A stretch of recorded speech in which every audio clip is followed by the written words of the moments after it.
Ash's Corner, coming live from the vehicle. It's cold outside and I just started this joint, so bear with me for a second. Gotta talk about this Errol Spence versus Danny Garcia. It's fight week, and make sure y'all come over to the liquor spot this Saturday before the fight, every Saturday at 5 p.m. Eastern time, and check out the ladies talk about boxing and relationships. Now, let me get into it. My man Errol Spence, man, from his media day workout, from the car accident all the way to the media day workout, I've had high hopes about his return, and it seems like I don't need to worry about it. You know, not the form. I don't worry about his accident at all. I could see if he came out of that accident and they immediately asked him about the accident, and he said, the last thing I remember is the car, me losing control of the car and then it flipping. If he said any of that when he came back for that first fight at another fight, or when he was in any of his interviews, if he said any details about that accident, I would be concerned. And I would be concerned to this day until the fight actually happened. I would be concerned. Regardless of what they're saying, I would be concerned. But the fact that he says, I don't remember the fight, I woke up in the hospital. I don't remember the accident and I woke up in the hospital. And he consistently says that. And I see him honestly saying it felt weird the first time he did sparring, but he's good now, he's back. And I believe I believe them always. I never thought Derek James lied ever about Errol Spence or any of his fighters. I never thought Errol Spence ever lied about anything. Not one thing do I think he ever lied about. The man is a breath of fresh air. He never ever disses people just cause. His trainer has nothing but nice things to say to him. Al Heyman doesn't have nothing but nice things to say about him. The only people that hate on him is the fans and Bud Crawford's team and Bud Crawford himself. The man is a breath of fresh air. He stays to himself. He minds his business. Whenever you ask him about something, he answers it. But he don't go out of his way to talk about nobody. And I appreciate that. I like that the champ loves being the champ. He like being himself. And he don't let nobody deter or take him away from his own character. That's why I love Errol Spence. Personality inside and outside the ring. Now, besides of when you control your breathing and when you exhale, when you punch, you exhale, any type of sound. Besides those sounds, this man, the entire media workout, mouth was closed. He was working very hard when he was shadow boxing for a few rounds straight. Jumped right out there, put on some gloves, and couldn't wait to hit the heavy bag. Hitting the heavy bag, boom, boom, boom. No, mouth closed, working up a great sweat for 6 rounds. He did that straight. No breaks. Right after that, jumping directly into the ring, hitting the pads. The pads was beautiful. All right?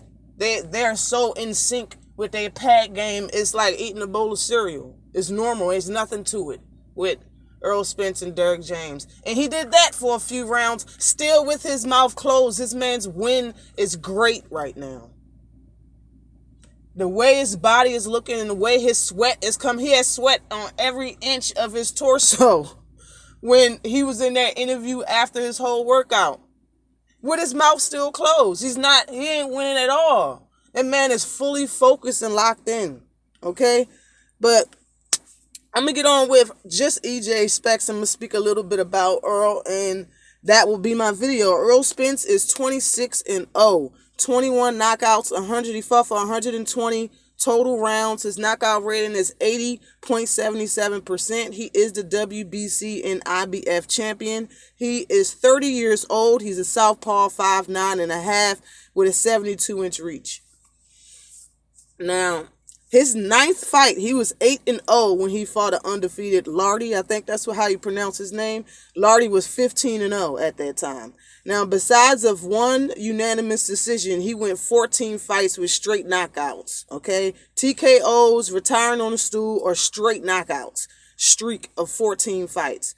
Okay, this will be his third pay-per-view in a row. Mikey Garcia, Sean Porter, and now Danny Garcia. First man to have both Garcias on the record. But Errol Spence, okay.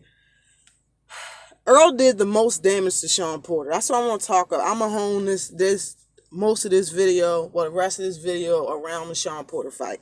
Okay, turn on some heat in this joint. It's a little.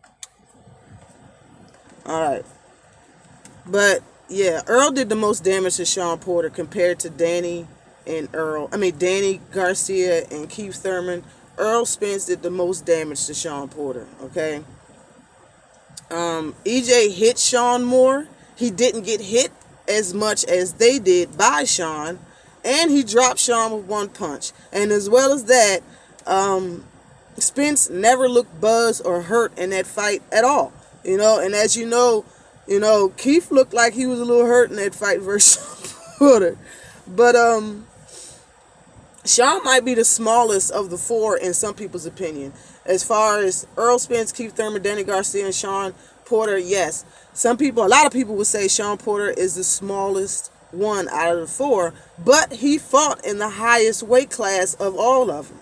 You know what I'm saying? Jay can fight, drop, and beat Sean at his own pace, in his own fight. Fighting at a slower pace when he fights Danny Garcia shouldn't be as difficult. Period and point blank. EJ is in better shape He's in better physical shape and physical condition now than he was when he fought Sean Porter. Okay? EJ's taking this more serious now. He's taking it way more serious. And I can tell he's more focused and dialed in right now than he was then. Maybe ever, now that this stuff has happened to him. It really changed the way he's thinking. You know what I'm saying? Like, it's like, I think Mike Tyson said this. Mike Tyson was like, man, he had to get out of his own head. You know what I'm saying? He's like, whatever, man, you old, you ain't shit. Somebody will knock your ass out. That's how he had to talk to himself to prepare for Roy Jones, because he's Mike Tyson. Now, it could have been when Errol Spence was going into that fight, a Sean Porter fight, he just thought he was untouchable. And regardless of what happened in that fight, what straightened him out wasn't Sean Porter, it was that car accident. Earl said it made him feel, it let him know that he's not invincible. Like, you better keep working out. You better keep going. Shit. Like this, I feel it. I see what he's saying, and I understand. I think Errol Spence is a totally different beast right now, with another head and another set of hands. He's a two-headed, four-fisted monster right now.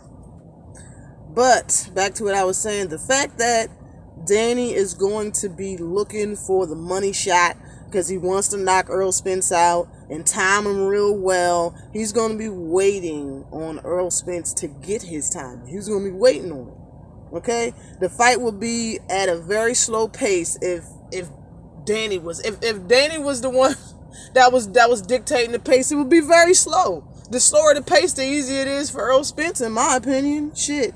You know what I'm saying? But I really don't think Danny's going to be leading the fight at all. I really think that EJ is going to be the one to dictate the pace of the fight. I believe Earl is going to set him up for shots and everything. This is going to be a great technical fight. Y'all are going to see Errol Spence probably at his best form, or one of his best forms. But Sean lunged at Errol Spence every second of the fight. He was just lunging towards in his direction to get off his shots. That's what Sean Porter was doing to Earl the entire fight. Okay, Sean stood still for 3 seconds in the 11th round and got dropped. You understand what I'm trying to say? Like, Danny is going to take a lot of punishment to land flush Okay, and I think by the time that happens, Danny punches won't be as fresh, if you understand what I'm trying to say. Okay, all in all, I have something special happening in this fight. This is something. This is what legends are made of. Errol Spence was a breath of fresh air and the best in a lot of people's eyes before this car accident. This right here is a hell of a comeback. It's a hell of a comeback. And if he does make this without, look, he could have took any tune-up fight. Nobody would have complained at all. He went straight for Danny Garcia, somebody that he went straight for 2 years prior. He don't even need to get up for Danny Garcia. He been knew he could beat Danny Garcia 2 years ago. He getting up because that's who he is right now. He see why he's on this earth, and he's not going to let this time pass by. He is going to be fully focused no matter who he fights. Danny Garcia is a stepping stone. Danny Garcia is the person that didn't think that he can beat Errol Spence until he fought Sean Porter. And then more than that, on the flip side, that people ain't talking about, the fight was mandated. It was supposed to be the mandatory.